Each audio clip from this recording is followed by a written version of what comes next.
Good morning from Louisiana. My name is Kathleen Elliott, and I'm a current social marketing student taking a class that involves Stukent platforms. My teacher has graciously reset my rounds 7 and 8 multiple times because I've been trying to come up with a slide deck to help my peers. I wanted to share some of the concerns I have about this particular set of rounds, 7 through 9. I've so enjoyed the rounds 1 through 6, and so coming upon round 7 has just absolutely put a screeching halt to joy. So as always, right off the bat, I want to know what the goal is. Up to now, the goal is revenue, or has been revenue for the most part. Now in round 7, I read the negotiating tips and the influencer guide provided, and I see that the goal of the influencer marketing is to increase revenue by getting as many influencers as possible to create as much content as possible for your brand and do it all within your budget. Okay, so now all the other information I had was essentially the same as I've had for rounds 1 through 6.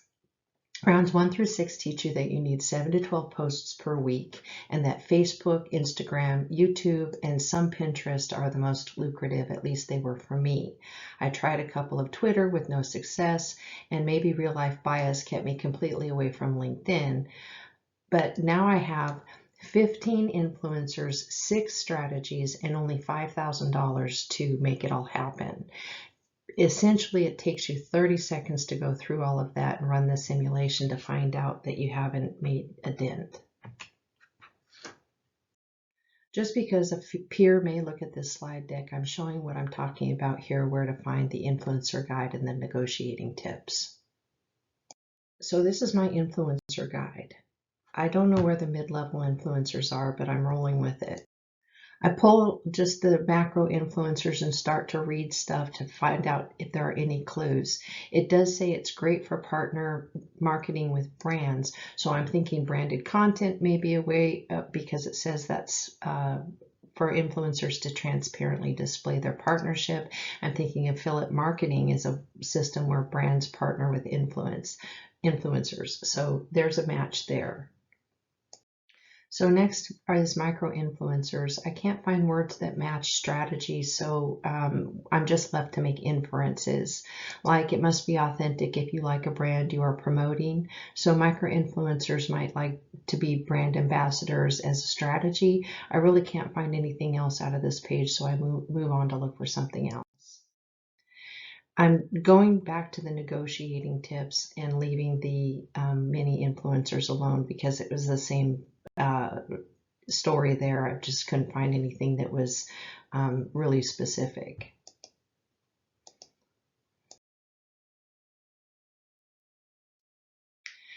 I go to the negotiating tips, and right off the bat, I'm sure this page has nothing for me. I'm not sure why Stukent gives an example involving 7,000 and 9,000. While I understand the concept can be applied regardless of the actual dollar amount used, I still ask why those figures are in the max budget when we only have 5,000. It makes it seem like you're not speaking to me, and it makes me feel like Zopa is almost completely inapplicable to the round. It doesn't matter if a micro-influencer's range is 400 to 1,000. I've gotten them to give me one post for $750 or one post for 1,000, but not much better than that. I've tried them all. And no one takes 600 or 650. And the influencers split what you do pay them evenly between all of their social media platforms, whether you believe that platform is a revenue generator or not. You don't have a choice. So I've already crossed out that middle part as I don't really feel like it has any application to me, and I'm looking for some other keywords, and I find that I need as many influencers as possible, as much content as possible. I'm looking at, there's a bunch of stuff here. You're trying to get number of posts. Let's see. There's just a bunch of different things on here where it says more opportunities. So again, it kind of is consistent here with the fact that you're supposed to get as many number of posts, as many influencers for your budget as you possibly can, which I can totally understand the concept, but I have to get from there to here. I get into the simulation this far and choose one of the influencer groups. I have $5,000. I can see the average cost of a macro influencer is $1,000 to $3,000. Is that per post? In rounds 1 through 6, I needed 7 to 12 posts per week. Can I ask Ryan for 10 posts? I cannot. Can I ask him for 5 posts? I cannot. After another shot, I lose the opportunity to work with him at all, and I'm still not sure why. I read and reread the negotiating tips page, but I still can't wrap my mind around the fact that I spent rounds 1 through 6 actually struggling to spend the budget. And here I'm going to spend it in 30 seconds. I also don't know until I've had the round reset multiple times that whoever I do get is going to split whatever I pay them equally into all of their platforms, whether I want them to or not. So I don't know if Stukent has taken that into account or not, but I have no idea, but I just have to try something. So I'm referred again back to the negotiating tips page, and here I see I need to get as many influencers as possible, create as much content as possible. I need to get as many posts. I'm not going to get 5 posts out of these people, and I'm not going to get 3 posts out of these people. I don't think so anyway. I'm not. So I need posts, and I'm kind of at a loss. Then if I do get somebody, I get this page, strategies. So I finally got somebody for their pittance, and I have to figure out what strategy they want. Again, from the previous pages, I kind of figured out a couple of them, but I don't know. I would think a mega influencer might do a social media takeover, but that's a lot of eggs in one basket. And I don't know until later that gifts are worthless. So this page is overwhelming. So finally, after again having the round reset a bunch of times, I start to reach out to my teacher, which, well, I've already reached out to her several times, but we start reaching out to Stukent. So we're given this 10-page slide deck, and I'm like, okay, we're getting somewhere. So now I'm going to read through all of these pages and see if anything there is helpful.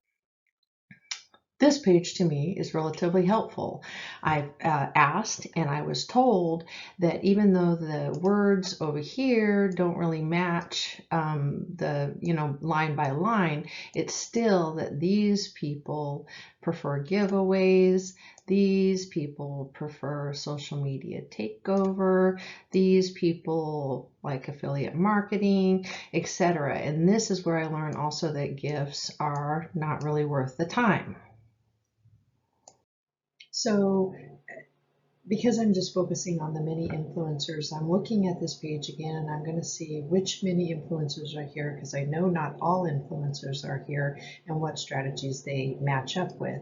And I noticed that it just so happens that all of the mini influencers actually are here, and that Enlightenment Seekers is broken up into 2, of course, because there's 5 mini influencer groups and 6 strategies. So of course 1 will have to be broken, but Enlightenment Seekers being broken into 2, one of them's gifts, and I know that I can basically not necessarily ignore gifts, but not focus on gifts.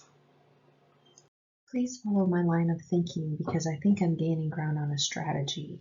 Keep in mind, this isn't the first time I've gone through this round. It's probably the 10th at this point. So I've tried other stuff, but when they say as many posts as possible, as many influencers as possible, and the strategy, the number of strategies matches up with the many influencers were all present on the strategy page or the weighted strategy page. I'm going to see what I can get if I only employ micro influencers, because all signs seem to point that way.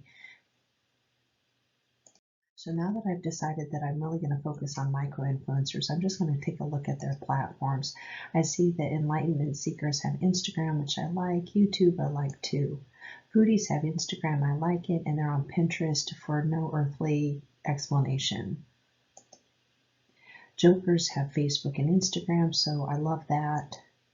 The show-offs have Twitter and YouTube. I'm not impressed with Twitter because, again, my history says that Twitter doesn't pay anything. And I mean, I understand that even in real life, influencers do use Twitter to advertise and promote, but I don't see that as a revenue generator. And the world travelers, again, here's Twitter, which I don't like, and then Instagram, which I do. This slide is just essentially a repeat from an earlier slide, but just in a different format where I have my strategy weighted scores. I do really like this slide, and I have matched up all of my mini influencers with each of the strategies. World travelers hopefully will make me the most money if I put them under social media takeover, and enlightenment seekers like gifts. However, they also have affiliate marketing. So if I split money between, if I give enlightenment seekers a certain amount of money, I might put most of it on affiliate marketing and leave gifts behind. I just have to figure out now, of course, again, how much money I'm going to split between using my $5,000 between all of these mini influencers based on their strategy weighted score. So I'm going to go over what I've learned so far. I know that we need as many posts as possible. I know we need as many influencers as possible. I know we only have $5,000. I know many influencers are cheap. I know there are 5 mini influencers. Page 10 of the PDF Stukent provides does not mention all mega or macro influencers, but they do mention all 5 mini influencers and gives a preferred strategy for each. I also know that page 9 of the PDF just so happens to put 1 mini influencer separately in each weighted category. There are only 5 mini influencers, but 6 strategies. So if this hypothesis is correct, 1 influencer invariably must be mentioned twice, and they are. I just need to know how I should distribute my $5,000 among the mini influencers, and I wonder if I'm going down a rabbit hole again. This is the most posts and influencers I've gotten to date. So I'm super excited and I'm ready to push run. Yeah, whoop whoop, that's what I get. It's the most conversions I've gotten to date. My last amount was 6, now I've got 8, so now I'm here talking to you. So again, I do feel like I've gone down a rabbit hole again and I'm getting nowhere. Round 8 says they will allow us the influencer's history, but they only show you exactly what you did in round 7. I was hoping they would give us more insight as to what influencers had the best return on any given platform. Not that it really matters, you have to do whatever platforms they have, or a specific strategy. Round 8 doesn't give any more info, it's just a repeat of round 7. These may seem like petty add-ons, but since I'm here doing this, I'm just going to point this out. William Fentz is 35 and he's on just LinkedIn. Like, what's he doing there? Was selling buoy bags. Lily Marbles, she is a 18-year-old on Pinterest. I don't get that. Jerry Lee is a keynote speaker and he's on Twitter, which I can see at Twitter as generating interest, but LinkedIn, neither one of them are going to sell buoy bags. And then we have Taylor Swift, aka Kathy Berry. She has 3 platforms. I don't really want to use her because she's going to split the money, even though I'm not really sure that even matters. And again, she's on Twitter with tons and tons of followers, but Twitter doesn't make any money.